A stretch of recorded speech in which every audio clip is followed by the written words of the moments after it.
আমার বারাপাড়া কৃষ্ণপুর এলাকার ভাই বাবাজিরা, বন্ধুরা গো, ও পর্দার অন্তরালের মা বোনেরা, ও আমার যুবক ভাইয়েরা, মুরব্বী বাবাজিরা, আজকের জান্নাতের বাগানের মধ্যে বসে আপনারা যারা আল্লাহর প্রশংসা করলেন, নবীদের নামটা নিলেন, আউলিয়া কেরামের নাম নিলেন, এজন্য বাবারা বন্ধুরা আমার আল্লাহ তাআলা আমার নবীর মাধ্যমে জানিয়ে দেয়, ওয়াশকুরু নি'মাতাল্লাহি আলাইকুম ইন কুনতুম ইয়াহু তা'বুদুন। হে জগতের বান্দার দলেরা, তোমরা আমি আল্লাহর নিয়ামতের শুকরিয়া আদায় করো যদি তোমরা আমি আল্লাহর ইবাদত করো। আপনারা কেউ জবানটা বন্ধ রাখবেন না। আপনারা বলেন আমরা সবাই ইবাদত করি কার? ওই আল্লাহ তাআলার শুধু ইবাদত করি না গো, ওই আল্লাহ তাআলার ইবাদতের পাশাপাশি আমার আল্লাহ পাকের পেয়ারা হাবিব মদিনার কামলিওয়ালা দয়াল নবী রহমাতুল লিল আলামিন নবী আমার জানায়া দেয়, ও উম্মতের দলেরা, তোমরা আল্লাহর ইবাদতের পাশাপাশি যখন তোমরা আল্লাহ তাআলার কোরআনের তেলাওয়াত করবা, আমার আল্লাহ তাআলা তোমাদেরকে অসংখ্য নিয়ামত দান করবে।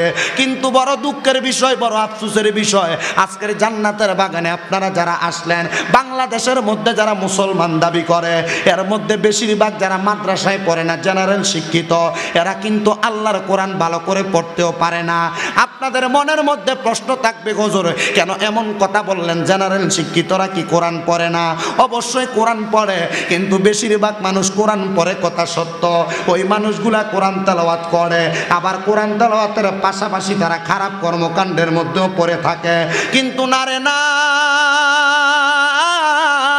ও বারাপাড়া কৃষ্ণপুরের বাবারা, ও মুরব্বী বাবাজিরা, এখানে তো অনেক মুরব্বীরা আপনারা বসে আছেন, অনেক যুবকেরা বসে আছো, এমনও মুরব্বী এমনও যুবক আছে যারা গত রমজানে কোরআন তেলাওয়াত করছে আর এখন পর্যন্ত আল্লাহর কোরআনটা ধৈর্য দেখে নাই।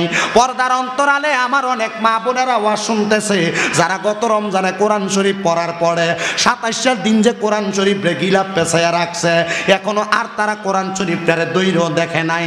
কিন্তু মুসলমানের দল, ও নবীর উম্মতের দলেরা, একটাবার চিন্তা করেন, ওই আল্লাহর কোরআনের মহাব্বত অন্তরে না থাকার কারণে আপনারা তো দুনিয়া এবং আখিরাতের মধ্যে বড় লাঞ্ছিত আর বঞ্চিত হয়ে যাইবেন। আল্লাহর নবী রহমাতুল লিল আলামিন নবী আমার জানায়া দেয়, যারা দুনিয়াতে বেশি বেশি আল্লাহর কোরআন তেলাওয়াত করবে, আমার আল্লাহ 1 নাম্বার তাদের হায়াত বাড়াইয়া দিবে, 2 নাম্বার তাদের রিজিক বাড়াইয়া দিবে, 3 নাম্বার তাদের অভাব দূর করে দিবে, 4 নাম্বার কোনো অভাব অনটন থাকলে, বিপদ থাকলে আল্লাহ উদ্ধার করে দিবে, 5 নাম্বার তাদেরকে ঈমানের সাথে মরণ দিবে। এজন্য জবানটারে বন্ধ করে না রেখে মুহাব্বতের আওয়াজে জবান খুলে জোরে জোরে পড়ে আউযু বিল্লাহি মিনাশ শাইতানির রাজিম বিবারাকাতি বিসমিল্লাহির রাহমানির রাহিম।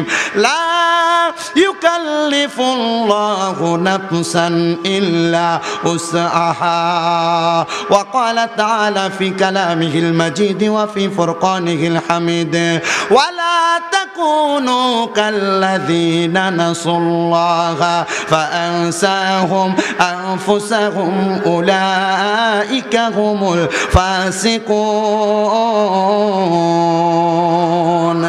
وقال في حديث الشريف عن أنس رضي الله تعالى عنه قال قال رسول الله صلى الله عليه وسلم ألا أنبئكم بخياركم قالوا بلى يا رسول الله قال خياركم الذين إذا رؤوا ذكر الله عز وجل رواه ابن ماجه أو كما قال عليه الصلاة والسلام. وقال في شان حبيبه ومحبوبه ومعشوقه مخبرا وآمرا إن الله وملائكته يصلون على النبي يا أيها الذين آمنوا صلوا عليه وسلموا تسليما. يا اللهم صل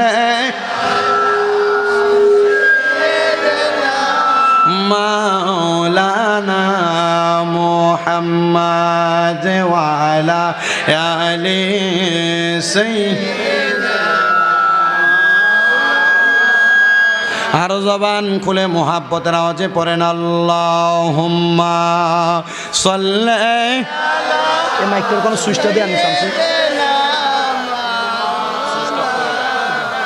মুহাম্মাদ ওয়া আলা আলি সাইয়্যিদ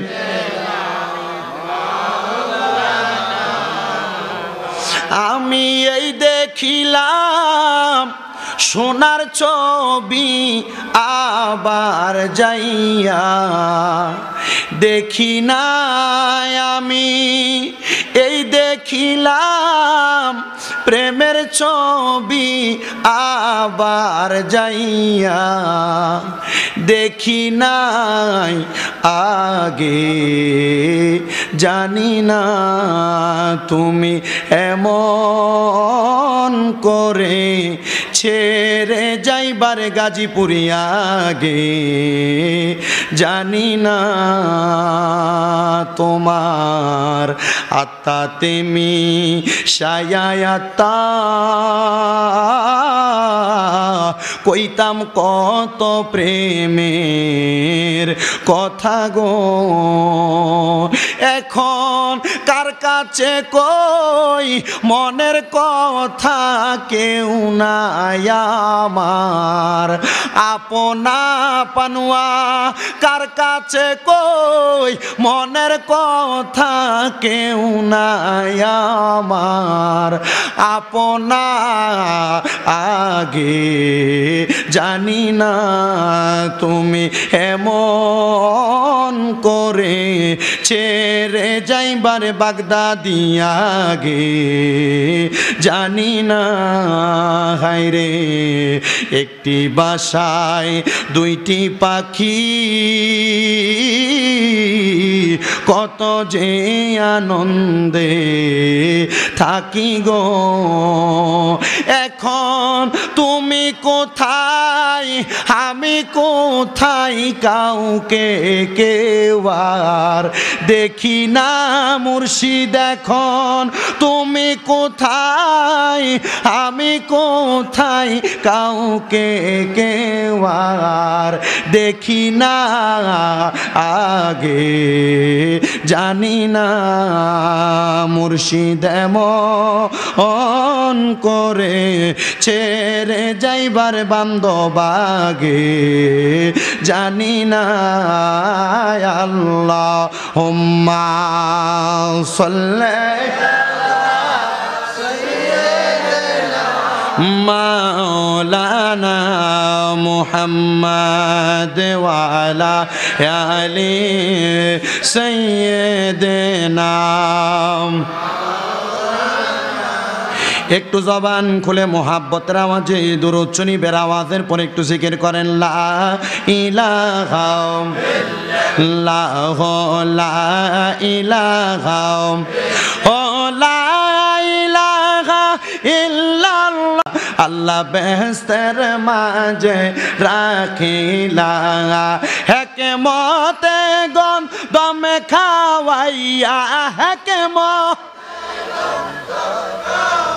ইয়া দুনিয়াতে পাঠাইলা লা ইলাহা ইল্লাল্লাহ লা ইলাহা হায়রে আমরার মনের বেদনা আমরা যাইতে চাই সোনার মদিনা বারাপাড়া কৃষ্ণপুরের মানুষ মদিনা যাইতে চাই কি চাই না কারা কারা যাইতে চাই ডান হাত তুলে আল্লাহকে দেখা জবান খুলে একটা তাকবীর হবে নারে তাকবীর আপনারা যে আওয়াজ দিচ্ছেন দোকানের মানুষটি আইতো একটু জবান খুলে নারে তাকবীর নারে রিসালাত নারে গাউসিয়া পবিত্র ঈদে মিলাদুন নবী বারাপাড়া কৃষ্ণপুর কেন্দ্রীয় ঈদগাহ জামে মসজিদ তাহলে বলেন মদিনা যাইতে চাই কি চাই না জবান খুলে জোরে জোরে পড়ে অনেকে দূরে মদিনা আমরা কেমনে যাব জানি না দয়াল আল্লাহ দয়া করেন রানে নসিবি করেন মদিনা লা ইলাহা ইল্লাল্লাহ লা ইলাহা হায়রে নামাজে রোজা চাই রহনা বন্ধু মা বাবার খেদমত চাই রহনা আমার নবীর দরদ বইল না আমার আমার নবীও তোমায় ভুলবে না লা ইলাহা ইল্লাল্লাহ লা ইলাহা ইলাহা ইল্লাল্লাহ মুহাম্মাদুর রাসূলুল্লাহ সাল্লাল্লাহু আলাইহি ওয়াসাল্লাম আল্লাহুম্মা আমিন আল্লাহুম্মা আমিন আলহামদুলিল্লাহি রাব্বিল আলামিন আসসালাতু ওয়াসসালামু আলা রাসূলিহিল কারীম রব্বানা আতিনা ফিদ দুনিয়া হাসানাতাও ওয়া ফিল আখিরাতি হাসানাতাও ওয়া কিনা আযাবান নার ওয়া কিনা আযাবাল সাখরাতুল মাউত ওয়া কিনা আযাবাল কবর ওয়া কিনা আযাবাল হাসর ওয়া কিনা আযাবাল ফুসরাত ওয়া কিনা আযাবাল ইয়াউমাল কিয়ামাহ মাবুদ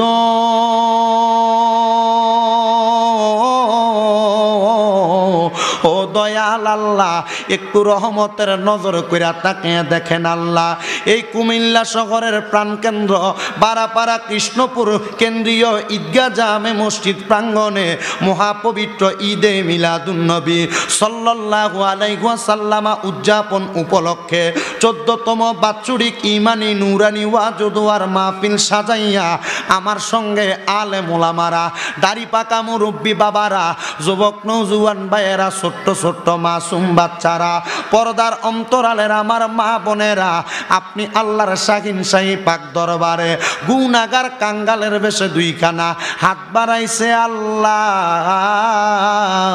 যার হাতটাই আপনার কাছে মায়া লাগে পছন্দ হয় ওই হাতের উসিলায় আমরার জীবনের গুনাহ আপনি আল্লাহ ক্ষমা কইরা দেন দয়াল রে তুমি যদি আপনারে মাফ কইরা দাও আল্লাহ কারোর কাছে কোনো জবাব দিতা করা লাগবে না যদি রহমত দিয়া ভরপুর কইরা দাও আল্লাহ তোমার রহমতের কোনো কমতি হবে না মাবুদ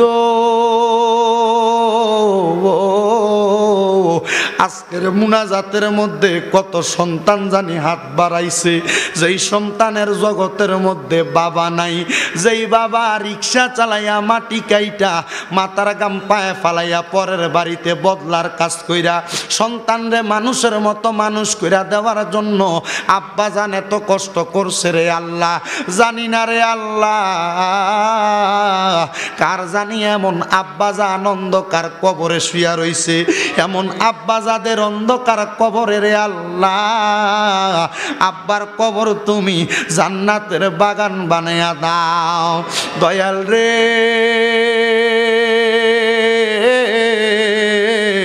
আমার কত ভাই বাবারা জানি হাত বাড়াইছে যাদের জগতের মধ্যে মা নাই রে মা হায় রে মা যে মা রে মা কইয়া ডাকলে কলিজার আগুন পর্যন্ত ঠান্ডা হইয়া যায় যে মায়ের দিকে নেক নজরে তাকাইলে কবুল হজের সওয়াব হইয়া যায় আল্লাহ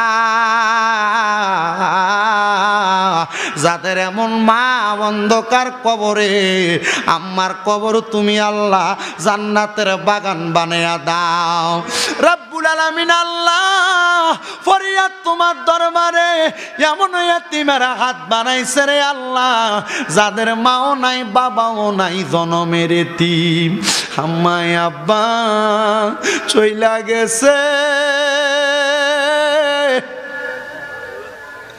আল্লাহ দারারে ফালাইয়া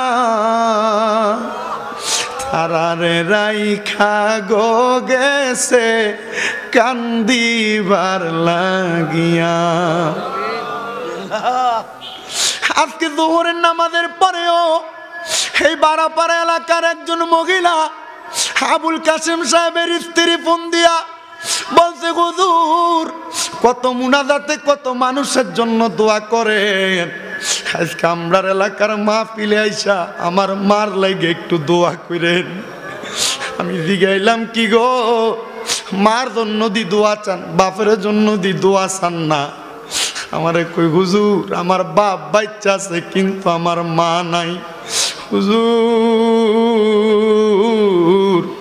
আমার মার শেষ সম্বল আমার আব্বা দেওয়া গলার চেনটা বিক্রি কইরা আমার মা আমার এই এলাকার মধ্যে বিয়া দিছে হুজুর। এখন আমার সন্তান কামাই করে, স্বামী কামাই করে, কিন্তু আমার মা দুনিয়াতে নাই। আমার কাছে কত স্বর্ণ অলংকার, আমি আমার মার একটু স্বর্ণ অলংকার পরাইতে পারি না। দয়াল রে, এই বারাপাড়া কৃষ্ণপুর এলাকার কত যুবক কত মুরব্বীরা জানি তারের মারে কবরে শোয়া দিয়া হাত বাড়াইছে। আল্লাহ, তারা এখন কান্না করতে পারে নাও করতে পারে, কিন্তু বিছানার মধ্যে মাথাটা লাগাইলে বাবা যেই খাটটাতে শুয়া থাকতো খাটটার দিকে তাকাইলে ফুতের চোখের পানি ডিবায়া বায়া পড়ে। মার পুরান আল্লাহটার দিকে তাকাইলে, মার কাপড়টার দিকে তাকাইলে সন্তানের চোখের পানিগুলা বায়া বায়া পড়ে। আল্লাহ, জানি না কার জানি এমন মা দুঃখিনী অন্ধকার কবরে, কার জানি এমন বাবা অন্ধকার কবরে। যাদের মা নাই বাবা নাই, আম্মা আব্বার কবর জান্নাতের বাগান বানায়া দাও ও আল্লাহ। যাদের মা বাবা কবরে, আম্মা আব্বার কবর নাজাতের ফয়সালা করো।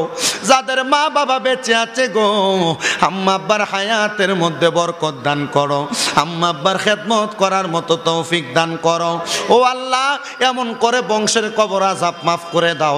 যারা বেঁচে আছে হায়াতে তৈয়বা নসিব করো রাব্বুল আলামিন। আল্লাহ, অনেকে ব্যবসা করে, চাকরি করে, পড়ালেখা করে, বরকত দান করো।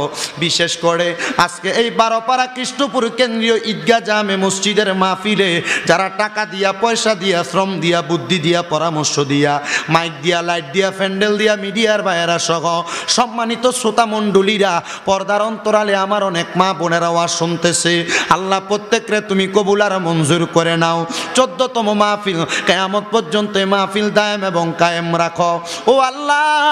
অনেক প্রবাসী ভাইয়েরা বিদেশ থেকে দোয়া চাইছেন, আমার প্রত্যেক প্রবাসী রেমিটেড যোদ্ধাদের কামাই রুজিতে বরকত দান করো, প্রবাসীদের হায়াতের মধ্যে বরকত দান করো, প্রবাসীদেরকে মানে সম্মান ইজ্জতে জিন্দেগি নসিব করো আল্লাহ।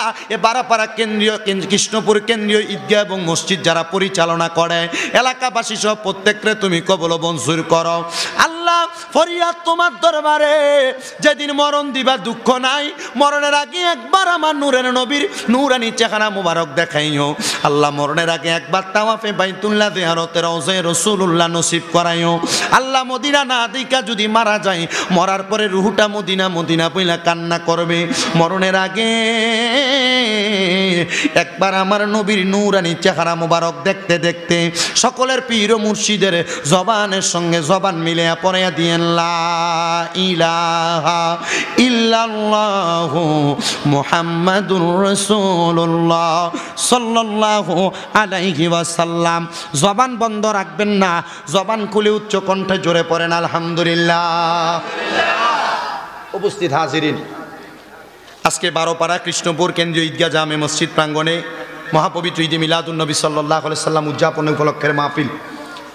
প্রারম্ভিকা এবং সূচনা করতে গেলে অনেকক্ষণ সময় লাগবে, যেহেতু সময় কম, অল্প সময়ের মাঝেই আমি আমার বয়ান আপনাদেরকে যে সাবজেক্ট দিয়েছে আপনাদের মসজিদের সম্মানিত খতিবে মুকাররম আমার উস্তাদ সমতুল্লাহ হযরত মাওলানা মুফতি মোহাম্মদ আব্দুল কুদ্দুস আল কাদির সাহেব আমাকে বলেছেন শানে বেলায়াত এবং নামাজ সম্পর্কে একটু কথা বলার জন্য। আমি আজকে আপনাদের কাছে 2টা আয়াতে কারিমা তেলাওয়াত করেছি। ইনশাআল্লাহ আমি আমার এই 2টা আয়াতে কারিমার উপরে আপনাদেরকে আলোচনা শ্রবণ করানোর চেষ্টা করব। তার আগে আপনারা বলেন, এই জান্নাতের বাগান মাহফিল হচ্ছে, আপনারা সবাই খুশি না বেজার? দেখে একটু ডান হাত তুলে দেখান তো কারা কারা বেজার। কিন্তু তারা হাত তুলে আলেছে বেজারের কথা। আসলে কি আপনারা বেজার?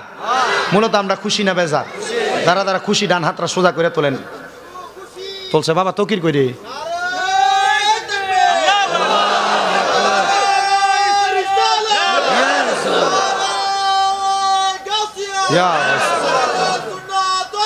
জিন্দাবাদ, জোরে বলেন মারহাবা। আমার বাবাজিরা বন্ধুরা, আমি আর ডাইনে বামে যাচ্ছি না, সরাসরি আমি আমার আলোচনার ধারাবাহিকতায় চলে যাচ্ছি। যে তোমাকে বলেছে শানে বেলায়াতের উপরে কথা বলার জন্য। শানে বেলায়াত বলতে আপনি কি বুঝেন? যদি আপনাকে প্রশ্ন করা হয় আপনি বলবেন আউলিয়া কেরামের শানের ব্যাপারে আমরা বুঝি, কথা কোন ঠিক না বে ঠিক? কিন্তু বন্ধুরে, আউলিয়া কেরামের অনেক শান আপনারা শুনেছেন। মিশরের কায়রো নামক এক এলাকা, ওই এলাকার মধ্যে বড় মাপের একজন আল্লাহর ওলি ছিলেন, যার অভাব ছিল না। মিশর এলাকার মধ্যে বড় বড় মাদারজাত আল্লাহর ওলির কোনো অভাব ছিল না। কিন্তু আমি আবুল হাসান শাজিরি যখন দুনিয়ার জমিনের মধ্যে বেলায়েত পাইলাম, ওলি দাবি করলাম, আমার এলাকার মানুষগুলা আমার বাজে মন্তব্য করতে লাগলো। কিন্তু আমি যখন মানুষের বাজে মন্তব্যটাকে উপেক্ষা করে চলতে লাগলাম, আমার কাছে একটু খারাপ লাগতে লাগলো। আমি আমার আল্লাহর কাছে বললাম, আল্লাহ গো, আমার যে আপনি বেলায়াত দান করলেন আল্লাহর ওলিদের মাধ্যমে, আমি এই বেলায়াত গ্রহণ করার পরে কিছু কিছু মানুষ আমার বিরোধিতা করে, কিছু কিছু মানুষ আমার বাজে মন্তব্য করে। আমার আল্লাহর দরবার থেকে আওয়াজ আসে, ও আবুল হাসান, শুনে নাও, তুমি এটাকে উপেক্ষা করবা না, কারণ তুমি ওলি হইয়া তুমি মানুষকে সরল সঠিক পথ দেখাইতে পারবা, এই জন্য আমি তোমার উপরে বেলায়াত চাপাইয়া দিছি। আর আমার আল্লাহ ঘোষণা করে দেয়, লা ইউকাল্লিফুল্লাহু নাফসান ইল্লা উসআহা। আমার আল্লাহ তাআলা জানাইয়া দেয়, জগতের বান্দার দলেরা শুনে নাও, আমি কারোর উপরে তার সাধ্যের বাহিরে কোনো কিছু চাপাইয়া দেই না। ও দুনিয়ার মুসলমান, দেখবেন দুনিয়ার জমিনে অনেক মানুষ হঠাৎ করে টাকার মালিক হওয়ার পরে, সম্পদের মালিক হওয়ার পরে মানুষ তারে হিংসা করে। অনেক মানুষ বাড়ি গাড়ির মালিক হওয়ার পরে মানুষ তারে হিংসা করে। আরে তোমার হিংসা দিয়ে কি হবে? কারণ এই সম্পদের মালিক বানায় একজন, আপনারা বলেন তিনি কে? আমার আল্লাহ পাক রব্বুল আলামিনের ওই বান্দাটা এই সম্পদের যোগ্যতা অর্জন করেছে বিদায় আমার আল্লাহ তাকে ওই সম্পদ দান করেছে। আর আল্লাহর ওলি আবুল হাসান রে আমার আল্লাহ জানাইয়া দেয়, হে আবুল হাসান, শুনে নাও, তুমি বেলায়াত, তুমি পিরালিগিরি করতে পারবা, এই জন্য তোমার উপরে বেলায়াতটা চাপাইয়া দেওয়া হয়েছে। ওরে চাইলে কেহ পীরের বস্তু নাহি নিতে পারে, আবার উপযুক্ত হইলে রে দয়াল টান দিয়া নে কাছে রে, তোরে টান দিয়া নে কাছে। আরে জোর করিয়া দিবে তুরে ববের যত প্রেম জ্বালা, বলেন জোর করিয়া দিবে তুরে ববের যত প্রেম জ্বালা, কেউ বুঝিতে পারে না রে ওলি আল্লাহর খেলা, আরে পীর মুর্শিদের খেলা। আর ৩৬ বছরে কেহর কেনাগি ফুটে না, আবার ৬ মাসেরও কালের দয়াল পাই যে ১৬ আনার দয়াল, পাই যে ১৬ আনা। দয়াল যারে ইচ্ছা তারে দিয়া বসায় তৌহিদের মেলা, দয়াল যারে ইচ্ছা তারে দিয়া বসায় তৌহিদের মেলা, কেউ বুঝিতে পারে না রে ওলি আল্লাহর খেলা, আরে পীর মুর্শিদের খেলা। একটা জবানও বন্ধ রাখবেন না, জবানটা ছেড়ে দিয়ে উচ্চ কণ্ঠে বলেন ইয়া ওলি আল্লাহ। তো হযরত আবুল হাসান রহমতুল্লাহ আলাই উনি যখন বেলায়েত পাইলেন, ওলি হইছেন, একটু কমো, ওলি হওয়ার পরে এলাকার মানুষ সমালোচনা করতেছে, এ আবার কিসের পীর, এ আবার কিসের পীর। এমন দেখবেন দুনিয়াতে যদি কোনো মানুষ হঠাৎ করে দুনিয়ার বাজে পথ ছাইরা দিয়ে তরিকত লাইনে যায়, যাইলে মানুষ তরিকত লাইনে গেলে মনে করেন পানুয়া দরবারে মুরিদ হইলে সাদা পাঞ্জাবি, সাদা লুঙ্গি, সাদা টুপি লাগায়। শাহফুর দরবারে বায়াত হইলে সাদা পাঞ্জাবি, মাথায় সবুজ পাগড়ি লাগায়। বক্সিয়া দরবারে বায়াত হইলে সাদা পাঞ্জাবি, মাথায় সাদা টুপি লাগায়। মাইজবান্ডারে বায়াত হইলে সাদা পোশাক, মাথায় একটা সাদা কিস্তি টুপি লাগায়, লাগায়নি? যে যেই দরবারে যায় ওই দরবারের একটা সুরাত, একটা সিরাত তার ভিতরে ধারণ করে, করে কি করে না? আরো জোরে বলেন না, করে কি করে না? আপনি উপরে আসেন, আগে ঘরের বাতি ভরে না বাইরের বাতি, আইয়েন উপরে উঠেন, হুজুরের জায়গা দেন, চেয়ার দেন, বইতে দেন, আচ্ছা বইতে দেন, নাইলেন দিয়ে চেয়ার তোলেন একটা। আগে ঘরে বাতি দিতে হবে, আমরা তো বাইরের হুজুর, বাইরের হুজুর এলাকার ভাষা হলে আগে নিজের হুজুরে আগে সম্মান করবেন, বুঝছো না বিষয়টা? এটা করতে হবে বেশি, বা তারা বাইরে খারিয়ে ওয়াজ শোনেন, কোনো অসুবিধা নেই, মারতেন না। আমরা একটু বইয়েন, বইয়েন, ওয়াজ করে শান্তি হবো। হ্যাঁ, তারা নসিবে থাকতে হবে, ও দরকার নাই। আপনারা যারা এনে দাঁড়াইছেন, মানুষকে ডাক দিয়ে ঢুকাইতেন, আপনারও বই এলান। আমার ওয়াজের সিস্টেম হইলো, কেউ দাঁড়ায় থাকলে আমি বইতে কই না, বইয়া থাকলে খারিয়ে দিতে কই না। কেন? কারণ এরা আপনি বইতে করবেন দেখবেন গুরু দিয়ে ছটফটি দোয়ানে যাই গেবো, তো কি দরকার, তারা মন চাইলে বইব, ঠিক আছে না? এক বেড়া ভিক্ষা করানো লেগে গেছে যে ভিক্ষা করতে যাইয়া মানুষের কাছে আল্লাহর হস্তে ভিক্ষা দেন, তো একবারের ভিতরে মনে করেন উডানের ভিতরে 2-3 ঘরের দরজা থাকে না, তো পুরা ঘরের থেকে কোনো ঘর থেকে কেউ ভিক্ষা দেয় না বেড়ার, তো বেড়া এই জায়গার ভিতরে দাঁড়া গেছে, আল্লাহ দোয়া করতেছে দেন ভিক্ষা দিছেন আল্লাহ, তারা যে আমার ভিক্ষা দিছে না, বদ দোয়া দেয় না, আল্লাহ তারা ভিক্ষা দেওয়ার মতো তৌফিক দান করে। আমরা দোয়া করি তারা যে তাই বয় না, আল্লাহ তারা বয়ার মতো তৌফিক দান করে। আমরা কি না ফকিরের মতো হয়ে গেছি, কিছু কনের নাই, আল্লাহ যেন আমরা কবুল করে, জোরে কোন আমিন। কাহিনী হইলো আমি এখান থেকে যাই বরুরা শালুকিয়া বলে সোলাপুকুরিয়া, হয় না যে আমার এখানে যে মোটামুটি 10:30 মাইক, তবু আমি এখানে আমার এলাকা আপনারা যে সভাপতি সাহেব মনির হোসেন সাহেব না, উনি সহ যখন বলছে দাওয়াত দেওয়ার কারণে, আর বিশেষ করে আপনাদের এখন বর্তমান যিনি খতিব, উনি আমার ছোটবেলা থেকে উস্তাদ সমতুল্য, আমি ওনাকে উস্তাদের মতো সম্মান করি, তো মূল ধারাবাহিকতায় এখানে এসে 2-1 কথা শোনায় দেওয়া, আমার দিতে শানে বেলায়াত এবং নামাজ, আমার পক্ষে অল্প সময়ে ওয়াজ বুঝাই দিয়ে যাওয়ান সম্ভব যদি আপনারা ধৈর্য ধরে বসেন। আপনারা কি সেই সময়টা কষ্ট করে বসবেন? তো বিভিন্ন পীরের কাছে মুরিদ হওয়ার পর চলনটা যখন বদলায়, আগে ফটো লুঙ্গি, রাস্তায় হাঁটতে হাঁটতে খাইতো সিগারেট, এরপরে নতুন পাঞ্জাবি নতুন টুপি লাগাইয়া রাস্তায় হাঁটলে মানুষ দেখবেন একটা বিল্লা দেয়, মা গো সুবিশা হয়ে গেছে, দেয়নি দেয়নি। হযরত আবুল হাসান রহমতুল্লাহ আলাইহি যখন উনি বেলায়েত পাইছে, মানুষ তার বাজে মন্তব্য করতেছে, তা আবুল হাসান নামাজের মুসল্লা বিছাইয়া আল্লাহর কাছে কান্দে, আল্লাহ আপনি আমারে দিছেন, আমিও রাখছি, রাখার মতো ক্ষমতা হয়তো আপনি আমারে দিছেন বিদে আপনি দিছেন, আল্লাহ আপনি তো নিজেই কইছেন আপনি কারো সাধ্যের বাহিরে কোনো কিছু তারা চাপাইয়া দেন না আল্লাহ, কিন্তু মানুষ আমার খারাপ কয়, আমার কাছে ভাল লাগে না, আমার কাছে ভাল লাগে না। আবুল হাসান রহমতুল্লাহ আলাইহি উনি বলেন, আমি যখন আমার আল্লাহর কাছে চাইতে লাগলাম, আল্লাহর কাছে বললাম আল্লাহ আমার কাছে ভালো লাগে না, আমার আল্লাহ পাক রব্বুল আলামিন আমি আবুল হাসান রে ঘুমের ঘরে স্বপ্নে বইলা দেয়, এ আবুল হাসান ধৈর্য হারা হইবা না, ধৈর্য হারা হইলে তুমি আমার কাছ থেকে কোনো কিছু পাইবা না। তার মানে বোঝা যায় আল্লাহর কাছে চান, দুনিয়ার কারোর কাছে চান, যেইটাই চান না কেন ধৈর্য হারা হওয়া যাবে না, চাইতে থাকবেন, দেওয়ার মালিক একজন, তিনি কে? আল্লাহু খায়রুর রাযিকিন। জবান খুলে জোরে জোরে পড়েন আল্লাহু আকবার। খাবারের ব্যাপারে বলেন, রিজিকের ব্যাপারে বলেন, সবচাইতে উত্তম রিজিক দাতা হইল আল্লাহ, আর সকল কিছু দেওয়ার মালিক হইল আল্লাহ। হযরত আবুল হাসান আমার আল্লাহর কাছে যখন বারবার কান্না করে, এলাকার মানুষ তারে বিদ্রুপ করতেছে। হযরত আবুল হাসান মিশরের কায়রো নামক এলাকার মধ্যে বসবাস করে। আমি ওয়াজে আসার আগে ঘরে বইসা বইসা আমি ওয়াজটা পড়ে আসলাম, এবার দেখলাম হযরত আবুল হাসান রহমতুল্লাহ আলাইহি ওই দিন হঠাৎ করে চিন্তা করতে করতে ওনার অনেক ভক্তবিন্দুদেরকে নিয়ে বইসা রইলেন। হযরত আবুল হাসান যখন বসে রইলেন, হঠাৎ করে আবুল হাসানের মাথার মধ্যে একটা টেনশন আসছে, ও আল্লাহ আমি যে এতগুলা মুরিদ বানাইলাম, আপনি যে এতগুলা মানুষের দায়িত্ব আমারে দিলেন, আল্লাহ তারা তো আমি পার করা লাগবো, যদি আমি পার না করি তারা আমার কাছে মুরিদ হইয়া লাভদা হইল কি? ও আল্লাহ আপনার কাছে ফরিয়াদ, আপনি আমার এমন একটা রাস্তা দেখাইয়া দেন, আমার জীবনের সবচাইতে ফরজ একটা কাজ এখনো বাকি। বলে কোন কাজটা?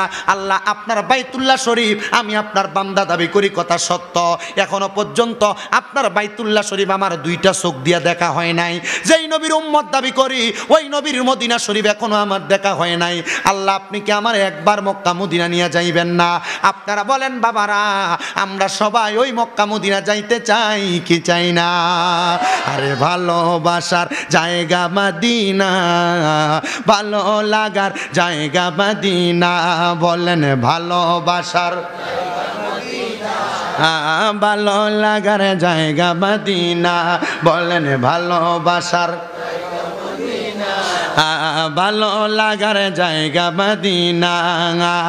এত সুন্দর জায়গা কোথাও দেখি না, এত সুন্দর জায়গা কোথাও দেখি না, সাজিয়েছেন দয়াল রাব্বানা, ভালো লাগার জায়গা মদিনা, বলেন ভালোবাসার জায়গা মদিনা, ভালো লাগার জায়গা মদিনা।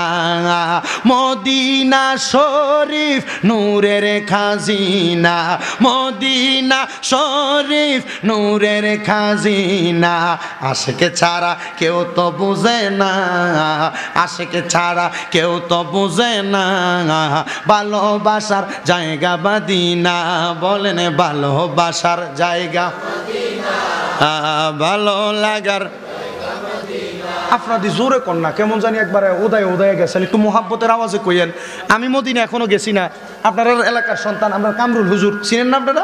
কামরুল হুজুরে মাঝে মাঝে যখন এই যে উমরার ফাটিগুলা লইয়া যায়, মানুষটা হজে নিয়ে যায়, তখন আমার মাঝে মাঝে হ্যাঁ দেখায়। আবার আমরা শহীদ হুজুরি নিয়ে যায়, আমার মাঝে মাঝে দেখায়। তো এটা দেখলে তো ভাল লাগে। তো নিয়ত করে এলিস আল্লাহ যেদিন যামু নিজে, নিজের মা, নিজের বাপ, নিজের ভাই তিনজনটা লইয়া একবার 4 জন সমানে দমুদ দিমু। কি কন? তো যাইতে চাই কি চাই না? বাইসাবেরা সন্তানরে জাগা জমি বাগ করিয়া দেওয়ার আগে, আরে জাগা জমি সন্তানরে বাগ করিয়া দেওয়ার আগে ফুতেরে জাগা জমি দিয়া যাইবেন। ফুতে কিন্তু আপনার কবরের ফাড়ে দিয়া প্রথম 7 দিনের দিন যাইব, 40 দিনের দিন যাইব, 1 বছর যাইয়া এরপরে কবর কোনটা ওইটাও চিনবে না। এজন্য সম্পদ সন্তানের মাঝে বাগ করিয়া দেওয়ার আগে ওই সম্পদের একটা কোনা দিয়ে একটু বেচা মাত্র 1.5 লাখ টাকা খরচ করেন। 1,35,000 40,000 টাকা হইলে উমরা করণ যায়। কোনো রকম মক্কা মদিনাটা দেখে আসেন, কামডা লাগবো। এই জন্য মোহাব্বতের আওয়াজে মক্কা মদিনা যাওয়ার জন্য একটু মোহাব্বতে বলেন ভালোবাসার জায়গা মদিনা, ভালো লাগার জায়গা মদিনা। বলেন ভালোবাসার জায়গা মদিনা, ভালো লাগার। আর হাত তুলেন, এই মদিনা ভালো লাগেনি আপনার? আর তো লাগলে হাত লাড়া দেন আর পড়েন ভালোবাসার জায়গা মদিনা, ভালো লাগার জায়গা মদিনা। বলেন ভালোবাসার জায়গা মদিনা, ভালো লাগার জায়গা মদিনা। মদিনা শরীফ নূরের খাজিনা, মদিনা শরীফ দয়ার খাজিনা। আশিকে ছাড়া কেউ তো বোঝে না, ভালোবাসার জায়গা মদিনা। একটা জবানও বন্ধ রাখবেন না, জবানটা ছেড়ে দিয়ে উচ্চ কণ্ঠে জোরে জোরে পড়েন আল্লাহু আকবার। এবার আপনারা কৃষ্ণপুর এলাকার যুবক মুরব্বীরা শোনো, পর্দার অন্তরালের মা বোনেরা অন্তরের কানটা লাগাইয়া শোনো গো মা। টাকা পয়সা ব্যাংক ব্যালেন্স করে কবরে চলে যাইবা, সন্তানদেরকে দিয়া যাইবা, তোমার সন্তান আরামায়েশ করে কাটাইব। কিন্তু তুমি যদি মক্কা মদিনা না দেখা মারা যায়, তোমার অন্তরের আমি মক্কা না দেখা মারা যায়, মদিনা না দেখা মারা যায়, আমার রুহটা মদিনার জন্য বারবার বারবার কান্না করবে। আমার আল্লাহ তাআলা ওই দিন আবুল হাসান যখন নামাজের মুসল্লার মধ্যে বারবার কান্না করে, আল্লাহ আমার মুরিদের অভাব নাই, আমি তো তাদেরকে নিয়ে পার হওয়া লাগবে। ও আল্লাহ রাস্তা দেখে দেন যেন আমি মক্কা মদিনা যাইতে পারে। হযরত আবুল হাসান বলে, যেই দিন থেকে আমি বেলায়েত পাইছি, আল্লাহর কসম ওই দিন থেকে আমি আমার নিজের ইচ্ছাতে কোনোদিন ঘুমাইছি না। নিজের ইচ্ছাতে কোনোদিন ঘুমাই নাই। আমরা তো মাশাআল্লাহ দিল অবসর একটু ফাইলে কোনোরকম কাইতে ঘুমাই থাকি, ঠিক আছে না? উনি বলেন যেই দিন আমি বেলায়েত পাইছি ওই দিন থেকে আমি নিজের ইচ্ছায় কোনোদিন ঘুমাই নাই। আবুল হাসান বলেন, আপনি কেমনে ঘুমাইছেন? উনি বলেন, আমার ঘুমানোর সিস্টেম হইল, আমি যখন নামাজের মুসল্লার মধ্যে বসতাম, নামাজ পড়া আমি আমার আল্লাহর কাছে একটা সেজদা দিতাম, যে সেজদার নাম সেজদাতুশ শুকর। আমি সেজদার মধ্যে আমার আল্লাহর কাছে বারবার বারবার কান্না করতাম। আমি কান্না করতে করতে ঘুমাইয়া যাইতাম, আর কখন ঘুমাইতাম কখন ঘুম থেকে উঠতাম আমি টের পাইতাম না। হযরত আবুল হাসান শাহজিলি রহমতুল্লাহ আলাইহি বলেন, যখন আমি ঘুমাইয়া গেলাম ওই দিন কান্না করতে করতে ঘুমানোর পরে আমার আল্লাহর পক্ষ থেকে আদেশ আসে, এরে আবুল হাসান আর ঘুমায়া থাকার সুযোগ নাই, আয় আয় আয়।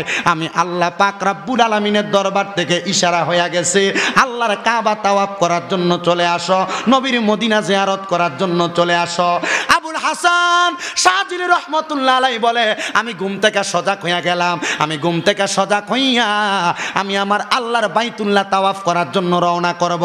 এমন টাইমে আমার অনেক মুরিদ ছিল যাদের বাড়ি মিশরে, অনেক মুরিদ ছিল যাদের বাড়ি বাগদাদে, অনেক মুরিদ ছিল যাদের বাড়ি কায়রোতে। আমি তাদেরকে একসাথে কইরা মিশরের কায়রো নামক এলাকার যেই নদী বন্দর আছে ওই নদী বন্দরের মধ্যে বললাম, যাইয়া তোমরা একটা জাহাজ ভাড়া করো, যে জাহাজের মধ্যে কইরা আমরা যাইতে পারবো মক্কা এবং মদিনায়। জিদ্দা পানি বন্দরের মধ্যে তোমরা আমার ব্যবস্থাটা করে দাও।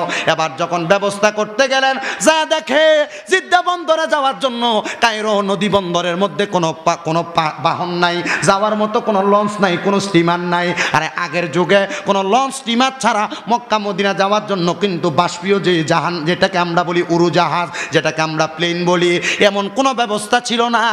কিন্তু ওনার ভক্তবিন্দুরা বলে আমরা গেলাম নদীর পাড়ে, সে দেখলাম সেখানে এমন কোনো টাকাওয়ালা কোনো মুসলমান মানুষের বড় কোনো বাহন নাই বা যান নাই যেটা দ্বারা আমরা জিদ্দা বন্দরের মধ্যে যা পৌঁছাইতে পারবো। তো যা দেখলাম একজন লোক আছে যেটা একটু বড়, কিন্তু সে একজন খ্রিস্টান। সে কি? তার যে জাহাজটা আছে লোকটা কি? খ্রিস্টান। আমাদের একটু মনের মধ্যে লাগলো, আমরা তো মুসলমান, তাকওয়ার খেলাফ হবে। খ্রিস্টান মানুষ অমুসলিমের কাছে যাইয়া যদি কোনো কিছু চাই, আমরা তার কাছে বললাম তুমি তো একজন খ্রিস্টান, আমাদের যাওয়া দরকার জিদ্দা বন্দরে। তো জিদ্দা বন্দরে যে আমরা যাব, তোমার এই জাহাজটা, পানির জাহাজটা আমরা ভাড়া করতে চাই, তোমরা কত টাকার বিনিময়ে আমাদেরকে ভাড়া দিবা? উনি বলছে যেহেতু কায়রো থেকে জিদ্দা পর্যন্ত যাবেন, বেশি ভাড়া না, অল্প কিছু দেড়হাম লাগবে। কত দেড়হাম? বলে আমার 550 দেড়হাম লাগবে। বলে এত কমে যাইবা? মিনিমাম তো 1500 দেড়হামের প্রয়োজন, এত কম দিয়ে কেন যাইবা? বলে আমি জিদ্দা বন্দরে যাওয়ার আসি, তোমরা যদি যাও আমরা তোমাদেরকে সাথী বানিয়ে নিয়ে যাব, কিন্তু জিদ্দা বন্দর থেকে আসার সময় তোমাদেরকে আনতে পারবো না। তারা চিন্তা করলো এই জাহাজ দিয়ে আমরা হইব না। আচ্ছা আপনি আনতে পারবেন না, পরবর্তীতে এই মাল নামে আবার আমাদেরকে নিয়ে আসবেন, পারবেন কিনা বলেন? বলছে ঠিক আছে পারবো। এই কথা বলে হযরত আবুল হাসান শাযিলি রহমতুল্লাহ আলাইহির কাছে গেছে, হুজুর পাইছি একটা জাহাজ পানির, কিন্তু ওই জাহাজের মালিক হলো একজন খ্রিস্টান, হুজুর বলেন আপনি রাজি কিনা? হুজুর বলে খ্রিস্টান হোক আর যা হোক, চলো একটু যাওয়ার চেষ্টা করি, যেহেতু আমার আল্লাহ ডাক দিছে, আল্লাহর ডাক অবহেলা কইরা আমি ঘরে পড়ে থাকতে পারবো না, আল্লাহ যেহেতু ডাকি দিছে চলো না আমরা চলে যাই। মুসলমান, আল্লাহ কিন্তু আপনারা এখন ডাক দেয় নাই, আল্লাহ কিন্তু আপনার জন্মের পর থেকে মসজিদে আজানের মধ্যে 5 ওয়াক্ত আসসালাতু খায়রুম মিনান নাওম ফজরের সময় ডাক দেয়। আল্লাহ শুধু এই সময় ডাক দেয় না, হাইয়া আলাস সালাহ বলে প্রত্যেক নামাজের ওয়াক্তে আপনার মুয়াজ্জিনের মাধ্যমে দৈনিক 10 বার ডাক দেয়। আপনি কিন্তু আল্লাহর ডাকে সাড়া দেন না। আল্লাহ কোরআনে কয় ওয়ালা তাকুনু, তোমরা তাদের মতো হইও না, কাল্লাযিনা জাহারা নাসুল্লাহা, আল্লাহকে ভুলে গেছে, ফাআনসাহুম, আমি আল্লাহ এদেরকে ভুলে রাখছি, আনফুসাহুম, এরা নিজের কথা ভুলে গেছে, উলাইকা হুমুল ফাসিকুন, যারা এগুলা ভুলে গেছে, আল্লাহকে ভুলে রাখছে, তাদের সম্পদ সব জানার পরেও, তারা আল্লাহ সব দিছে এটা জানার পরেও আল্লাহর পথ মতে চলে না, আল্লাহ এদেরকে ফাসেক বলছে। আচ্ছা এবার আপনারা বলেন, যারা ফাসেক এদের ব্যাপারে কার জারি হইল? এরা কোনোদিন জান্নাতে যাবে না। ফাসেকরা জান্নাত জাহান্নামের মধ্যবর্তী জায়গায় আটকে থাকবে। এবার আপনারা বলেন তো, আমরা কি ফাসেক হয়ে মরতে চাই? আওয়াজটা একটু আসতে হইছে। আমরা কি ফাসেক হয়ে মরতে চাই? তো ফাসেক হয়ে যদি মরতে না চান, তাহলে আল্লাহকে স্মরণ করার, আল্লাহর ঘরে যাওয়ার দরকার আসেনি? না না, দরকার নাই। তাহলে আল্লাহ বললেন ওয়ালা তাকুনু কাল্লাযিনা নাসুল্লাহা, তোমরা তাদের মতো হইও না যারা আল্লাহকে ভুলে গেছে। এবার আপনারা বলেন আল্লাহরে আপনার মনে আসেনি? কার কার মনে আছে? ডান হাত তোলেন। আপনা মানে এবার আপনারাই ধরা খাইবেন। আল্লাহরে বলছেন মনে আছে। এবার আপনারা বলেন যাদের আল্লাহরে মনে আছে তারা কোনোদিন নামাজ ছাড়েনি, সুদ খায়নি, ঘুষ খায়নি, হারাম খায়নি, পরে জমি দখল করে খায়নি, মানুষের পকেটের টাকা মাইরা দিয়া খায়নি। তা আপনারা তো এমন কর্মের মধ্যে ব্যস্ত।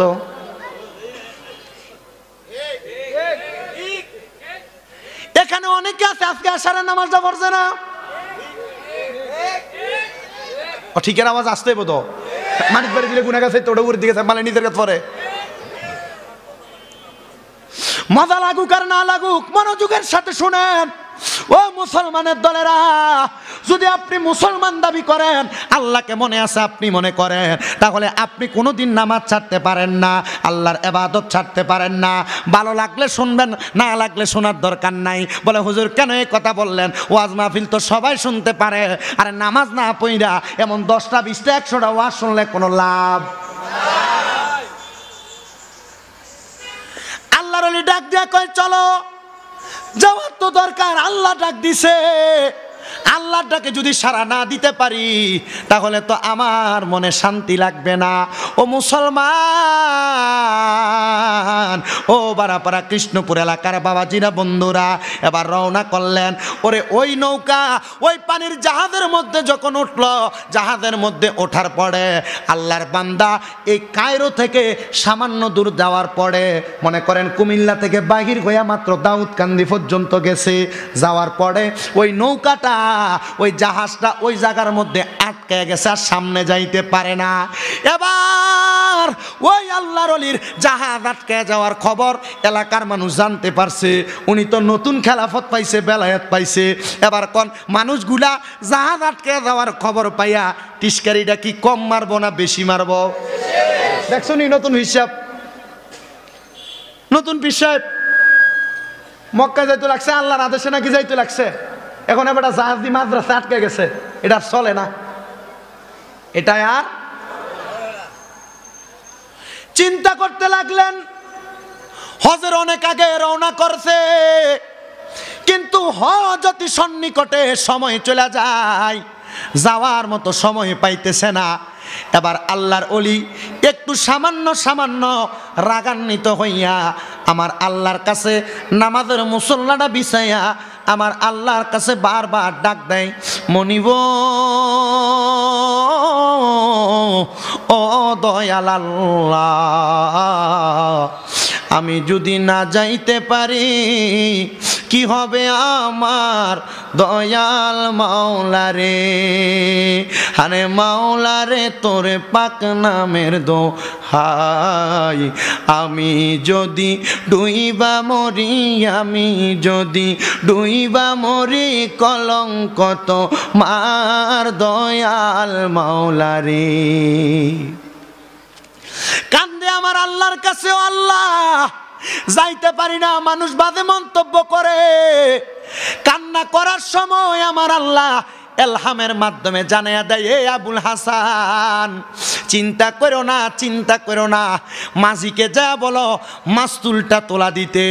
মাস্তুলটা তুললে এই মাঝি অল্প কিছুক্ষণ, অল্প কিছু সময়ের মাঝে মক্কা এবং জেদ্দা প্রান্তরে যাইতে তার দেরি হবে না। মাঝির কাছে যায় ডাক দিয়া কয়, এ মাঝি, এ নাবিক, তুমি তোমার মাস্তুলটা তোলো, তাড়াতাড়ি আমরা রওনা করব। মাঝি কয়, আজকে 7 দিন একটা না এই নৌকাটা পানির জাহাজটাকে ঠিক করার চেষ্টা করে আমি পারতেছি না, আর আপনি বলতেছেন এখন আমি ঠিক করার জন্য। না না না, আপনার কথা আমি শুনতে পারবো না। ডাক দিয়া কয়, বাবা শোনো, আমি একটা আদেশ করতেছি, আমার আদেশ যদি না শোনো তুমি এটা কেমন কাজ করলা? আমি তো তোমার কাছ থেকে নৌকাটা ভাড়া নিয়েছি, এই নৌকাটা জাহাজটা ভাড়া নিয়েছি, তুমি যদি নাওটা না ছাড়ো আমার কাছে কেমন কেমন লাগবে। এবার বলেন, ওই নৌকাটার মালিক কি মুসলমান না খ্রিস্টান? মনে আসেনি ওয়াজদা? মুসলমান না খ্রিস্টান? ও মুসলমান, ও নবীর উম্মতের দলেরা, এবার ওই খ্রিস্টান ব্যক্তিটা আইসা বলে, মুসলমান ফকির, তুমি বলতেছ নৌকার মাস্তুল তোলার জন্য আমার নাবিক 1 সপ্তাহ চেষ্টা করেছে, নৌকা স্টার্ট হয় না, এই ইঞ্জিনটা চালু হয় না, কিন্তু তোমার কথাই কেন মাস্তুল তুলব? বলে, একটাবার আমার কথাটা শোনেন না। ওই খ্রিস্টান মালিক এবং তার সন্তান ওই নৌকার মধ্যে ছিল, কথা সত্য। এবার যখন ওই আল্লাহর ওলি হযরতে আবুল হাসানের আদেশ মোতাবেক ওইটা তুললেন, মাস্তুলটা তোলার সাথে সাথে লক্ষ্য করে দেখলেন নৌকা ইঞ্জিন দিয়ে স্টার্ট করলে যেমন তাড়াতাড়ি চলে, মাস্তুল উল্টাইলে ঝড় তুফানের কারণে মাস্তুল তো নদীর থেকে সামনের দিকে যায় না, কিন্তু আল্লাহর ওলির আদেশ মোতাবেক মাস্তুল তোলার সাথে সাথে ওই মাস্তুলটাকে বাতাসের মাধ্যমে স্রোতের অনুকূলে নিয়ে যাইতেছে, আর এটা আস্তে আস্তে করে অল্প কিছু দনে জিদ্দা বন্দরের মধ্যে উপস্থিত হয়ে গেছে। আর যারা বদনাম করেছে তারা চিন্তা করে, মনে হয় ঝড় তুফানে আল্লাহর ওলি আবুল হাসান শাহজিলির নৌকাটা এখান থেকে দূরে চলে গেছে। আর এলাকার মানুষগুলা রাত্রবেলা ঘুমানোর উপরে স্বপ্নে দেখতেছে, না রে না, আল্লাহর ওলি আবুল হাসানের মাস্তুলটারে, আল্লাহর ওলি আবুল হাসানের জাহাজটারে কোনো জায়গায় ডুবায় না, ঝড় তুফানে নষ্ট করে নাই। আরে ওই জাহাজটা ঝড় তুফানের কারণে বাতাসের অনুকূলে যাইতে যাইতে এটা জিদ্দা বন্দরের মধ্যে যায় পৌঁছাইছে। জবান খুলে পড়েন আল্লাহু আকবার। আল্লাহ চাইলে কোনো কিছু বন্ধ হয় না, আল্লাহ চাইলে কোনো কিছু থাইমা থাকে না। মুসলমান আব্দে আসলেন হজ কোম্পানি, ওই হজটা সম্পাদন করে জিদ্দা বন্দরে আসার পরে ওই মাস্তুলের মালিকের সন্তান খ্রিস্টান মানুষ ডাক দিয়া কয়, হুজুর আবুল হাসান শাহজিলি, আপনার কাছে আমার একটা আবদার হইল, যেহেতু আপনি মুসলমান, আপনার এই কারামত দেখে আমার কাছে বড় ভালো লাগছে, আপনি এই মুহূর্তে আমার কালিমা পড়াইয়া দেন, লা ইলাহা ইল্লাল্লাহ মুহাম্মাদুর রাসূলুল্লাহ সাল্লাল্লাহু আলাইহি ওয়াসাল্লাম। জবান খুলে উচ্চ কণ্ঠে জোরে জোরে পড়ে আল্লাহু আকবার। যখন কালিমা পড়ছে, কালিমা পড়ার পরে আল্লাহর ওলি আবুল হাসান শাহজিলি মিশরের কায়রো এলাকাতে চলে আসছে। এবার যখন ইসলাম কবুল করলো, ওই খ্রিস্টান বাবা ডাক দিয়ে কই, সন্তান তুমি যে ইসলাম কবুল করলা, তোমার বাপদাদার ধর্মের মধ্যে তুমি চুনকারি লাগাইলা, বাবারে এমন কর্ম কেন করলা? তোমার কাছে আবদার জানাই তুমি মুসলমান ধর্ম ত্যাগ করে দাও। এই কথা বইলা আল্লাহর অলিটার ওই সন্তানটা, আল্লাহর অলিটা হযরতে আবুল হাসানের দরবারের মধ্য থেকে ওই খ্রিস্টান বাবা চলে গেল। আর খ্রিস্টান সন্তানটা তো ইসলাম কবুল করেছে। কবুল করার পরে তার বাবাকে বলে, বাবা এই ইসলাম ধর্ম যে কত মজা এটা আপনি জানেন না। যদি জানতেন এই ফকিরের দিকে তাকাইয়া এই ফকির যে আজব খেলা দেখাইছে, আপনি ইসলাম ধর্মটা গ্রহণ করে ফেলতেন। বলে এই কাজ কোনো সাধারণ মানুষ করতে পারে না। আরে আল্লাহর অলিরা তাদের জবান দ্বারা যে কথাগুলা বলে, এটা তাদের কথা নয়, এটা আমার স্বয়ং আমার আল্লাহর কথা। এজন্য আল্লাহর অলিটা মাস্তুল তোলা দিতে বলেছে। এই কথাটা আল্লাহর অলি নিজে বলে নাই, আল্লাহর অলির জবান দ্বারা আমার আল্লাহ স্বয়ং তাদেরকে বলাইছে। এজন্য মাস্তুলটা এই কায়রো এলাকা থেকে জিদ্দা পর্যন্ত পৌঁছাইছে। বাবা সন্তানের এই কথা শুই না তার মুখের মধ্যে প্রহার করলেন, মারলেন। সন্তান কোনো কান্না করলেন না, বাবা মারার পরেও বাবার দিকে হাতটা তুললেন না। ডাক দিয়ে বলে, বাবা ইসলাম ধর্ম কবুল করলে কষ্ট করা লাগে, মার খাওয়া লাগে, আব্বা মেনে নিলাম, আপনার কথা শুনলাম। ইসলাম ধর্মের কাজ করতে যায় যদি আমি আঘাত খাই, আমি মার খাই, আব্বা এটা আমার জন্য কোনো ব্যথার বস্তু না, আব্বা আপনি আমার জন্য দোয়া করবেন। এবার খ্রিস্টান বাবাটা সন্তানকে প্রহার করে বাড়িতে যেয়ে ঘুমাইছে। ভাগ্যের নির্মম পরিহাস রে বাবারা, রাত্রবেলা ঘুমানোর পরে ওই খ্রিস্টান বাবা রাত্রবেলা ঘুমাইতে পারে না। ঘুম থেকে কিছুক্ষণ পরে পরে সেপডা খেয়ে, যেটারে কই আমরা উঠা যাই, কি কই আমরা, সেপডা খেয়ে ওঠে না, সেপডা খেয়ে উঠতেছে। ঘুম থেকে কাঁপুনি দিয়ে উঠে, উঠার পরে ওই সন্তান পাশের ঘর থেকে আইসা বাবারে কয়, আব্বা আপনি খ্রিস্টান হইতে পারেন, আমি মুসলমান, ইসলাম ধর্ম শিক্ষা দেয়। বাপ মা যদি অন্য ধর্মের হয়, যতক্ষণ না কুফুরির আদেশ করে, সন্তান যেন তার বাপ মাকে দেখা রাখে। তাহলে বাপ মা খারাপ হওয়ার পরেও সন্তান তার বাপ মারে আঘাত দিতে পারবে না, বাপ মারে কোনো কিছু বলতে পারবে না। এ মুসলমান নবীর উম্মতের দল, আব্বা যখন রাত্রবেলা ঘুমায় না, ঘুম থেকে যখন হঠাৎ করে করে কাঁপুনি দিয়ে উঠা যায়, সন্তান যা জিজ্ঞাসা করে, ও আব্বা যান আপনি কেন ঘুম থেকে বারবার উঠা যান? ওই খ্রিস্টান ব্যক্তি ডাক দিয়া কয়, বাবা এই কথা তোমার কাছে বলবো না, এই কথা বলতে হইলে তুমি যার হাত ধরে কালিমা পড়ছ হযরত আবুল হাসান শাহজিলির কাছে আমি বলবো, চলো আমারে তার কাছে একটু নিয়ে যাও। এবার তারে নিয়ে গেলা হলো হযরতে আবুল হাসান শাহজিলি রহমতুল্লাহ আলাইহির কাছে। হযরতে আবুল হাসান ডাক দিয়া কয়, কি গো আপনি না সন্ধ্যাবেলা আপনার সন্তানের মুখের মধ্যে আঘাত করেছেন, আমার দরবারে কেন আসা যাওয়া করে, মুসলমান কেন হইল, আর এখন দিয়ে আপনাকে দেখা যায় আপনি আপনার সন্তানকে নিয়ে আপনি আমার দরবারে চলে আসছেন, কেন আসছেন কারণটা জানতে চাই, আপনি কি বলবেন? বলে, হুজুর আমি আপনার কাছে একটা কথা বলি, আমি গত রাত্রে একটু সময়ের জন্য ঘুমাইতে পারি নাই, আমি গত রাত্রে স্বপ্নের মধ্যে দেখেছি আমার সন্তান আপনার হাত ধরে ইসলাম গ্রহণ করার কারণে আপনার ভক্তবিন্দুরা, আপনার মুরিদানরা আপনার পেছনে পেছনে জান্নাতে ঢুকতেছে, তার মাঝে আমার সন্তানও আছে, আপনার পেছনে পেছনে জান্নাতে ঢুকতেছে। এমন টাইমে আমি আমার সন্তানকে বললাম, এরে সন্তান আমি আব্বা তো তোমার বাবা, তোমার জন্মদাতা, আমারে তুমি নাজাতের রাস্তা জান্নাতের মধ্যে নিয়ে যাও। আমার আব্বা, আমার সন্তান আমি আব্বারে বলেছে, আব্বা আপনি আমার দলের অন্তর্ভুক্ত না, এজন্য আপনি জান্নাতে যাইতে পারবেন না। হুজুর আমার সন্তান জান্নাতে গেছে কিন্তু আমি যাইতে পারি নাই, জান্নাতের দরজা বন্ধ করা হয়েছে। হুজুর আমার সন্তানের দলের অন্তর্ভুক্ত হওয়ার জন্য কি করা লাগবে? বলে অন্য কোনো কিছু না, আমানতু বিল্লাহি, সুবহানাল্লাহ কন্না, আমার আল্লাহর প্রতি ঈমান আনা লাগবে, ওয়া রাসূলিহি, রাসূলের প্রতি ঈমান আনা লাগবে, ওয়া কুতুবিহি, কিতাবের প্রতি ঈমান আনা লাগবে, ওয়া মালাইকাতিহি, ফেরেশতার প্রতি ঈমান আনা লাগবে, ওয়াল ইয়াউমিল আখিরি, আখিরাতের প্রতি ঈমান আনা লাগবে, ওয়াল কদরি খাইরিহি ওয়া শাররিহি মিনাল্লাহি তাআলা ওয়াল বাসি বাদাল মাউত, তাকদীরের ভালো মন্দর প্রতি বিশ্বাস রাখতে হবে। এবং আপনি যে মরার পরে আমার আল্লাহ হিসাব করার জন্য আবার উত্তোলন করবে, ওইটার প্রতি বিশ্বাস করা লাগবে। বলে হুজুর আল্লাহর কসম, ওই জান্নাতে যাওয়ার জন্য যে 7টা বিষয়ের প্রতি ঈমান আনা লাগবে, এই মুহূর্তে কালিমা পড়াইয়া আপনি আমার 7টা বিষয়ের প্রতি ঈমান দান করেন, জোরে সরে পড়েন সুবহানাল্লাহ। আর ওই ব্যক্তি খ্রিস্ট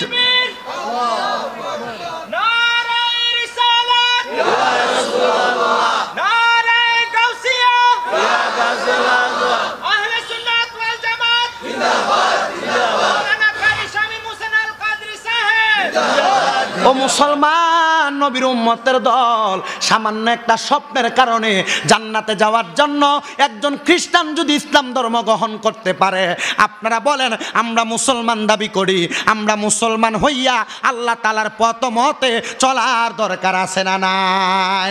আর ওই আল্লাহর বান্দা ইসলাম ধর্ম গ্রহণ করার পরে শুধু ইসলাম ধর্ম গ্রহণ করে মুসলমান হয় নাই, মুসলমান হওয়ার পরে ওই আল্লাহর বান্দা প্রত্যেক দিন রাত্রবেলা নামাজের মুসল্লার মধ্যে আল্লাহর কাছে কান্না করেছে, আল্লাহ জীবনে অনেক গুনাহ করেছি, অনেক পাপ করেছি, ওই পাপের মার্জনা আপনি আল্লাহ না চাইলে কোনোদিন হবে না, ক্ষমা করে দাও, মাফ করে দাও। আমার আল্লাহর পক্ষ থেকে আওয়াজ আসে, বান্দা চিন্তা করো না, এখন ইবাদত যেমন ভাবে করতেছ আমি আল্লাহ ইবাদতের মাধ্যমে বান্দার সকল গুনাহগুলা মাফ করে দেই। জবান খুলে বলেন সুবহানাল্লাহ। ও মুসলমান নবীর উম্মতের দল, আমার আল্লাহ শুধু মাফ করে না, মাফ করে না, বান্দার গুনাহ মাফ করার পরে বান্দার সম্পদের অভাব থাকে না, বান্দার নিয়ামতের অভাব থাকে না, বান্দা যা চায় আমার আল্লাহর পক্ষ থেকে বান্দাকে সব দিয়ে দেওয়া হয়। আপনি মনে করেন মুসলমান দাবি করার পরে আপনি কোনো পীরের হাত ধরার পরে আপনি মনে হয় বেঁচে গেছেন, আরে পীরের হাতটা ধরার কারণে বাঁচেন নাই, পীরে আপনাকে যে আদেশগুলা করেছে ওই আদেশগুলা মানলে আপনি বাঁচবেন, আর নচেত বাঁচবেন না। আপনার পীরে বলছে নামাজ পড়তে, আপনি নামাজ পড়েন না, আপনার মুর্শিদ বলছে ইবাদত করতে, আপনি করেন না, আপনি বাজে পথে চলেন। আপনার দিকে তাকাইলে মাথার মধ্যে পানুয়া দরবারের টুপি, মাইজভান্ডারের টুপি, শাহপুরের টুপি, শাহিন শাহ সিরকুটের টুপি, কিন্তু আপনি চলাফেরা করার সময় অনাদর্শভাবে চলাফেরা করেন। আল্লাহর কসম, এভাবে চলার কারণে আপনার নিজের বদনাম না, আপনার পীরের বদনাম হয়। আল্লাহর হস্তে একটা কথা মনে রাখো মুসলমানের দলেরা, যদি আল্লাহ এবং তার রাসূলের সন্তুষ্টি অর্জন করতে চাও, হক্কানি পীর মাশায়েখের হাতে হাত রেখে বায়াত গ্রহণ করার পরে দুনিয়া এবং আখিরাতের তারাক্কি নেওয়ার জন্য, গুনাহ মাফ করার জন্য নিজেকে ব্যস্ত রাখবা। হুজুর কিভাবে ব্যস্ত রাখবো? আল্লাহর নবী আল্লাহর কোরআন থেকে ঘোষণা করে, ইয়া আইয়ুহাল্লাযীনা আমানু হাল আদুল্লুকুম আলা তিজারাতিন তুনজিকুম মিন আযাবিন আলীম। আল্লাহু আকবার। আওয়াজ দেখবার ছোট হইছে, আর জোরে কোন আল্লাহু আকবার। আপনারা বলেন ঘোষণাকার? আমার আল্লাহ তাআলা ঘোষণা করে দেয়, ইয়া আইয়ুহাল্লাযীনা আমানু, হে ঈমানদারের দল, হাল আদুল্লুকুম আলা তিজারাতিন তুনজিকুম, আমি আল্লাহ, আমি নবী, আমি আল্লাহকে তোমাদেরকে সন্ধান দেব না এমন ব্যবসার যা তোমাদেরকে আযাবিন আলীম, তোমাদেরকে যন্ত্রণাদায়ক শাস্তি থেকে উদ্ধার করে। ওই ব্যবসা কোন ব্যবসা? দুনিয়ার জমিনে চলাফেরা করা অবস্থায় মুসলমান দাবি করেন, যে কোনো পীরের কাছে বায়াত গ্রহণ করেন, করার পরে বাজে কাজ ছাইরা দুনিয়াতে যে কোনো হালাল ব্যবসা করেন, চা দোকানদারি করেন, কথা কি দোকানদারি, তরকারি বেচেন, মানুষের বাড়িতে মুনি দেন, গুনাহ নাই, এটা হালাল কাজ। আপনি যদি আস্তে কথা কর না, ব্যবসা করলে অসুবিধা হইব তো।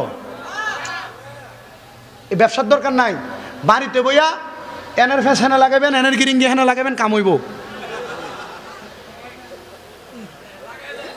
ঠিক আছে, লাগে না? চা দোকানে বইবা, এজনে এক কাপ চা খাওয়াইব, সেজনে এক কাপ চা খাওয়াইব, এ মানুষের চা খাইয়ে খাইয়ে একজনের চা খাই আরেকজনের বদনাম করো, আসেনি এমন? কোন গিরিঙ্গি বা শয়তান মানুষ আসেনি? এ দেখবেন এগুলা করতে করতে করতে করতে নেশা করে, ঠিকইটা করেনি নেশা?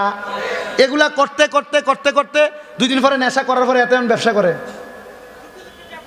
কি বেছে? ছোট্ট ছোট্ট ট্যাবলেট বেছে, বেশ ডাক্তার হয়ে গেছে। আরে মেম্বার কই গিয়া, মেম্বার বলে অসুস্থ। আমার হান্নান মিয়া ফোন দিয়ে কইছে মেম্বারের লাগে দোয়া করেন। আমি কইছি এবার লাগে দোয়া কেমনে করার লাগবো, বালা কাম করলে এবার লাগে দোয়া তো এমনি মানুষের রুয়ের থেকে দেবো নাকি? আমি কইছি মেম্বার সাহেব তাড়াতাড়ি চললেন, মোটামুটি ওয়াজ জমে গেছে। তারা যারা আইছে এর হইলো নিট শ্রোতা, বুঝছেনি বিষয়টা? তারা হইলো নিট শ্রোতা। এরপরে যে দেবো মোটামুটি একটু বিরিয়ানি খাবেন না, টাইম আর কি এটা বুঝে লইন, এটা বোঝেন আপনারা। গত বছর আমি খাইয়ে গেছিলাম ইন্ডিয়া দায়িত্বের বেলা, তো মোটামুটি বিরিয়ানি মজাই হয়। তবু আমরা যারা বইছি একটু মোহাব্বতের আওয়াজে কোন, দুনিয়াতে যদি আপনি আপনারা ব্যস্ত রাখেন, আপনার কি কোনো গুনাহ পাকড়াও করতে পারবে? আপনি যদি পাক্কা ইমানদার হয়ে যান, আপনি কি কোনো গুনার কাজ, কোনো খারাপ কাজ পাকড়াও করতে পারবে? এই জন্য আল্লাহ কোরআনুল কারিমে কয়, ইয়া আইয়ুহাল্লাযীনা আমানুত্তাকুল্লাহা ওয়াল তানজুর নাফসুম মা কদ্দামাত লিগাদিন ওয়াত্তাকুল্লাহা ইন্নাল্লাহা খাবীরুম বিমা তা'মালুন। জবানটা খুলে কোন আল্লাহু আকবার। আল্লাহ ডাক দিয়া কয়, ও ইমানদারের দলেরা আল্লাহকে ভয় করো। ওয়াল তানজুর, তোমাদের তাকানো উচিত, নাফসুম মা কদ্দামাত লিগাদ, তোমাদের পূর্ববর্তীদের দিকে যাদেরকে আগে প্রেরণ করা হয়েছে। আমাদের পূর্ববর্তীর মধ্যে ভালো মানুষও ছিল, খারাপ মানুষ ছিল, কিন্তু আমরা খারাপ মানুষের দিকে তাকাই না। আল্লাহ এখন আমরা তাকাই তাদের দিকে যারা আমাদেরকে সহজ এবং সরল রাস্তা দেখাইব। আল্লাহ কয় ইত্তাকুল্লাহ, আল্লাহকে ভয় করো। যারা আল্লাহকে ভয় করে তারা কোনোদিন খারাপ পথে যায় না, তারা সরল এবং সহজ সরল পথের মধ্যে যায়। আল্লাহ কয় বালা পথে গেলে না খারাপ পথে গেলা। এমনও তো মুসল্লি দেখা যায় বালা পথে গেছে, মাথার মধ্যে টুপি আছে, গায়ে পাঞ্জাবি আছে, মাথায় পাগড়ি আছে, সুন্দর সাদা পাঞ্জাবি লাগে, মসজিদে নামাজ পড়ে। বিমা তা'মালুন, নিশ্চয় আল্লাহ তাআলা তোমার অন্তরের খবর জানে, অন্তরের খবর জানে। এবার বালা কাম করলো আল্লাহ জানে, খারাপ কাম করলো আল্লাহ জানে। এবার বালা কাজ করনেওয়ালা ব্যক্তিদের পাওয়ার কত, সম্মান কত, মর্যাদা কত শোনো। আমি তো এখন আবুল হাসান হাজিলি রহমতুল্লাহ শাহজিলি রহমতুল্লাহ এর কথা বললাম, এবার আরেকজন আল্লাহর বান্দার কথা বলে আমি আমার ওয়াজটা ইতি টানবো। আল্লাহ পাক রব্বুল আলামিনের আরেকজন বন্ধু যার নাম হযরতে আহমদ হারব রহমতুল্লাহ আলাই, খুব দূরে দামেস্ক নামক এলাকায় বাড়ি, নাম হযরত আহমদ হারব রহমতুল্লাহ আলাই। উনি বলেন আমার একজন দোস্ত ছিল যার নাম ছিল হযরতে আব্দুল্লাহ ইবনে আসলাম তুসি রহমতুল্লাহ আলাই। তা আমার ওই দোস্তরে নিয়া আমি সবসময় চলাফেরা করতাম। উনি ছিল সাচ্চা পাক্কা তাকওয়াবান ব্যক্তি। সাচ্চা পাক্কা তাকওয়াবান বুঝেন? আল্লাহরে বেশি ডরাইতো। কেমন ডরাইতো শোনেন। উনি কয় উনি এমন ভয় পাইতেন, উনি একদিন ওনার ছোটোবেলায় উনি মাদ্রাসায় যাচ্ছেন, মাদ্রাসা থেকে আসার সময় উনি ওনার ঘরের মধ্যে ঢুকার সময় মারে বলছে, মা নামাজ পড়ার আগে আপনি আমার জন্য একটু ভালো খাবার রেডি করে যেটা আমি খামু। তো আল্লাহর বান্দা এই কথা বইলা গোসল করে আবাদত করে চলে আসছে। আবাদত করে মা সামনে গরম ধোঁয়া উডা ভাত দিছে, ভাতের উপরে কিছু মুরগির গোস্ত দিছে। তো আল্লাহর ওলি ওই ভাতগুলা সামনে নিয়ে আব্বা আমরার ঘরে তো কোনো মুরগি নাই যেটা দিয়ে আপনি কিনা, টাকা নাই যেটা দিয়ে আপনি কিনা আমার খানা খাওয়াইবেন, কিন্তু এই মুরগির গোস্ত কই থেকে দিলেন মা?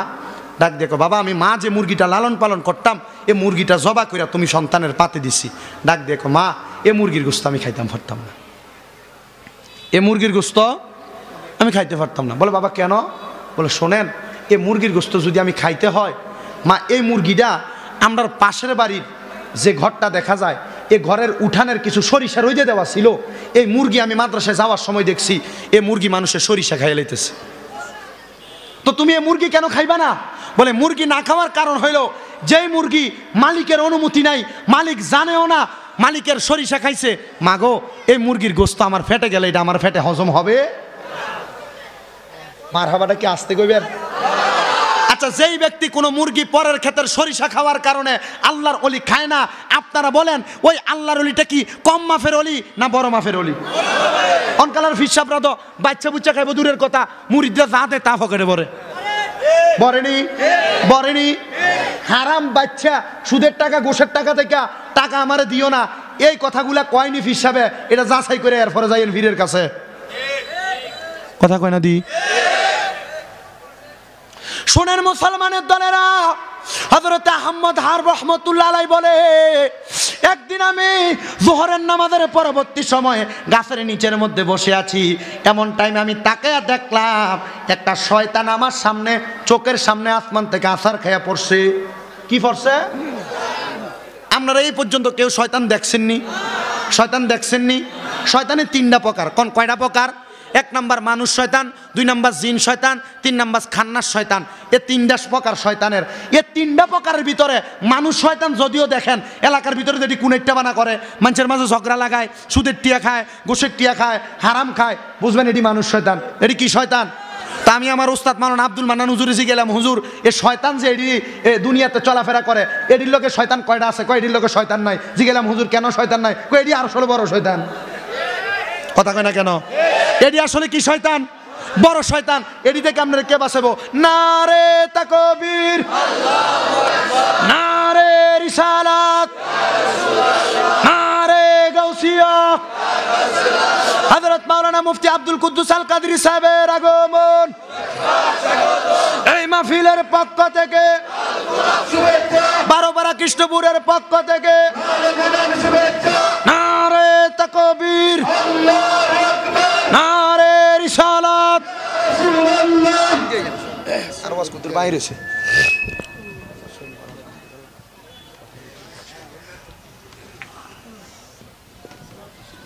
সবাই জোরে কোন মারহাবা। আসতে হয়ে গেছে, আর জোরে কোন মারহাবা। আমার বাবারা, হুজুর যেহেতু আসছে মূল্যবান আলোচনা করবে, আমি ছোট মুখে একটু মনের কথাটা একটু শোনেন। আপনারা এখানে যারা আছেন কোনোদিন শয়তান দেখছেননি? যদি দেখে থাকেন হাত তুলেন, আপনার ফায়ে ধরে আমি সালাম করবো, আপনার ফায়ে সুমা দিমু। হুজুর কেন? কারণ যে ব্যক্তি শয়তান দেখে উনি দুনিয়ার কামেল না, ওনারা বলা হয় কামেলে মুকাম্মেল।